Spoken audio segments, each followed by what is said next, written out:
아이렌이 7월 1일 새로운 공시를 하나 발표했습니다. 바로 공동 CEO인 윌리엄 로버츠와 다니엘 로버츠에게 각각 약 900만 개의 RSU를 부여하기로 했다는 내용입니다. 두 사람을 합치면 총 약 1,800만 개의 RSU입니다. RSU는 쉽게 말해 현금 대신 부여하는 주식 보상입니다. 일정 조건을 충족하면 실제 주식으로 전환되는 구조인데 회사 입장에서는 현금을 아낄 수 있다는 장점이 있지만 반대로 기존 주주 입장에서는 발행 주식 수가 늘어나면서 주가가 희석되는 단점이 있습니다. 이번 규모가 어느 정도냐 하면 현재 발행 주식수 기준으로 약 5%에 해당하는 수준입니다. 물론 이 주식이 한 번에 모두 지급되는 것은 아닙니다. 4년에 걸쳐 나누어 베스팅되기 때문에 단순 계산으로는 매년 약 1.25% 정도의 희석이 발생하는 셈입니다. 대신 회사는 이번 보상을 끝으로 공동 CEO들은 2031 회계연도까지 추가적인 주식 인센티브를 받지 않을 것이라고 밝혔습니다. 아이렌은 이번 보상이 독립적인 보상위원회와 외부 보상 컨설턴트의 검토를 거쳐 승인됐다는 점도 강조했습니다. 다만 개인적으로는 아이렌이 최근 보여주는 행보가 아쉽습니다. 지난 골든스테이트 워리어스 스폰서십 발표도 그랬지만 이번 공시 역시 타이밍이 좋지 않았습니다. 아이렌 주가는 5월 말 67달러를 넘기기도 했지만 7월 3일 기준 30달러 후반까지 절반 가까이 하락한 상태입니다. 지난 영상에서도 말씀드렸듯이 아이렌은 앞으로 AI 데이터 센터 구축을 위해 막대한 자본이 필요한 회사입니다. 결국 지속적인 자금 조달과 일정 수준의 주가 해석은 피하기 어렵습니다. 그런 상황에서 이런 대규모 CEO 보상 공시가 나온 것은 기존 주주들 입장에서는 충분히 부담스럽게 받아들일 수 있는 부분입니다. 이번 공시를 보면서 특히 아쉬웠던 점은 두 가지였습니다. 첫 번째는 보상 규모입니다. 2025 회계연도 동안 아이렌이 전체 직원들에게 새롭게 부여한 RSU는 약 1637만 주였습니다.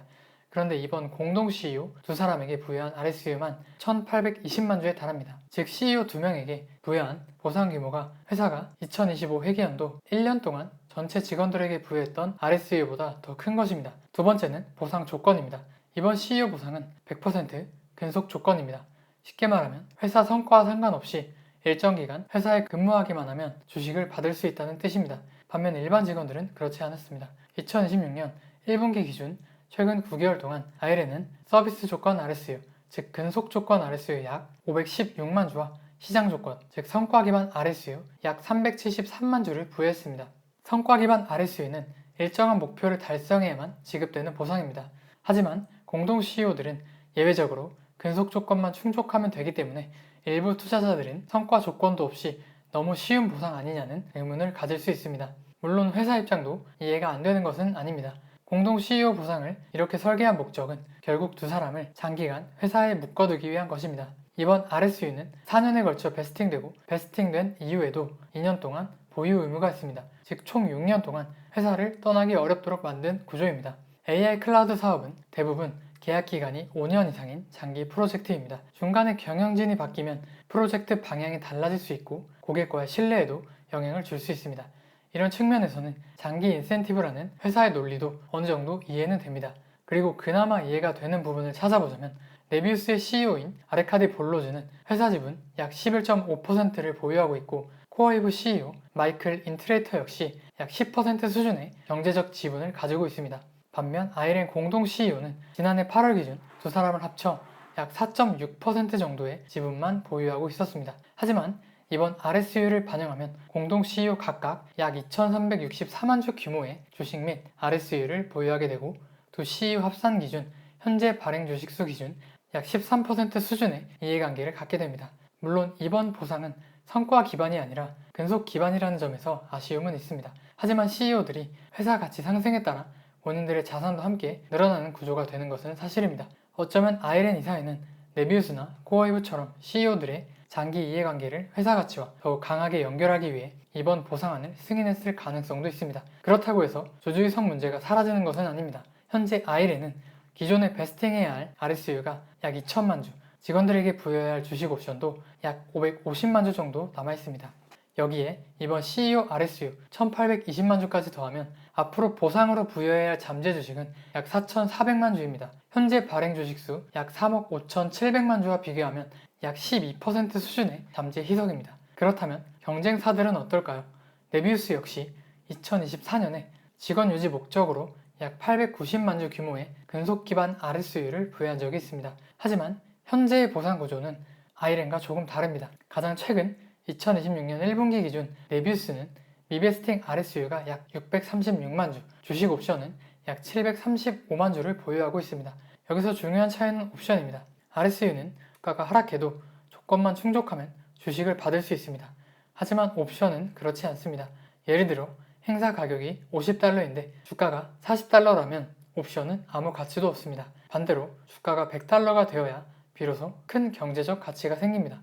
즉 옵션은 회사 가치와 주가가 올라가야만 보상이 커지는 구조입니다. 주가 해석 측면에서도 차이가 있습니다. 네비우스의 2026년 3월 말 기준 발행 주식수는 약 2억 5,390만 주입니다. RSU와 옵션을 모두 합쳐도 약 1,371만 주로 현재 주식수 대비 약 5.4% 수준의 잠재 희석입니다. 반면 아이렌은 앞으로 필요한 캐펙스 규모가 네비우스보다 훨씬 큰 회사임에도 불구하고 직원 보상만 놓고 보면 현재 잠재 희석 규모는 이미 네비우스의 2배를 넘는 수준입니다. 이 부분만 놓고 보면 네비우스가 주식 보상 관리를 조금 더 보수적으로 하고 있다고 볼 수 있습니다. 코어이브와도 비교해 보겠습니다. 코어이브는 RSU 약 2,573만 주, 주식 옵션 약 3,409만 주를 보유하고 있으며 총 보상성 주식은 약 5,983만 주입니다. 2026년 4월 기준 발행 주식수 약 5억 4,500만 주와 비교하면 약 11% 수준의 잠재 희석입니다. 즉 현재 직원 보상 규모만 놓고 보면 아이렌은 코어이브와도 꽤 차이가 나지 않습니다. 다만 코어이브는 이미 대규모 AI 클라우드 사업을 운영하면서 상당한 실행력을 입증한 기업입니다. 반면 아이렌은 아직 본격적인 성과를 만들어가야 하는 단계라는 점에서 같은 희석이라도 시장이 바라보는 시선은 훨씬 더 엄격할 수 있습니다. 그렇다고 해서 지금 아이렌의 투자 논리가 완전히 무너졌다고 보지는 않습니다. 핵심은 여전히 클라우드 사업입니다. 앞으로 우리가 체크해야 할 부분은 3가지입니다.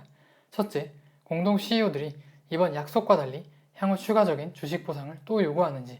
둘째, 직원 보상 규모가 분기마다 얼마나 늘어나는지. 지속적으로 희석 부담만 커진다면 이는 분명 주주들에게 좋은 신호가 아닙니다.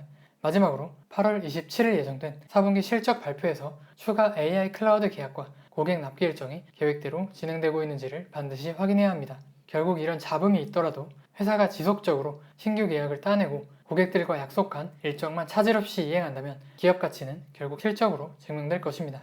이 영상은 매수매도 추천이 아닙니다. 투자 판단에 작은 참고만 하셨으면 좋겠습니다. 오늘 영상이 도움이 되셨다면 구독과 좋아요 부탁드립니다. 여러분의 구독이 영상 제작에 큰 힘이 됩니다. 감사합니다.